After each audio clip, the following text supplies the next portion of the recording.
सिंधी संगत पारां असीं करे रहिया आहियूं हीअ क्विज़ कॉम्पिटिशन।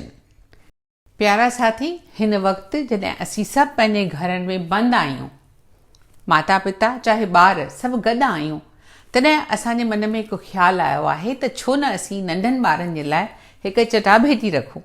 सिंधी संगत हमेशह चटाभेटियूं कंदी रही आहे ऐं हिन दफ़े हीअ चटाभेटी थींदी 6 सालनि खां वठी 16 सालनि जे ॿारनि जे लाइ। बसि तव्हांखे हिकिड़े 10 सुवालनि जा जवाब ॾियणा आहिनि ऐं उहे जवाब जेके आहिनि से हिकु लफ़्ज़ में या हिकु अखर में कान्हनि ॾियणा, पर सॼे सुवाल में रिपीट करे ॾियणा आहिनि। जीअं त तुंहिंजो नालो छा आहे? सोनू। न, ईअं न चवणो आहे, उन जे बदिरां चवणो आहे मुंहिंजो नालो आहे सोनू। सो तव्हांखे हीअ चटाभेटी 10 सुवाल मिलंदा 17 तारीख़ मई जे सुबुह जो। तव्हीं ॾिसी सघंदा उहे सुवाल असांजे वेबसाइट sindhisangat.com ते या त वरी असांजे फेसबुक सिंधी संगत वर्ल्ड वाइड ते।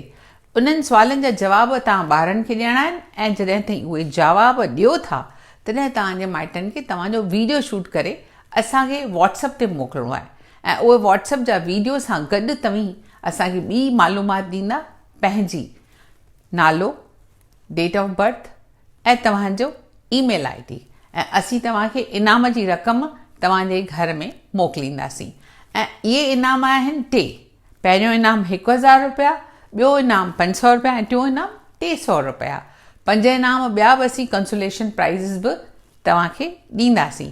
असांजी मर्ज़ी आहे त असांजे सॼे भारत वर्ष जा ॿार हिन चटाभेटीअ में हिसो वठनि ऐं हीअ ॻाल्हि तव्हां न फ़क़ति पाण पंहिंजे माइटनि, पंहिंजे दोस्तनि, सभिनी खे ॿुधायो, जीअं दुनिया भर जा ॿार, सभई ॿार हिन में, हिंदुस्तान जा सभई ॿार हिन में बहिरो वठी सघनि।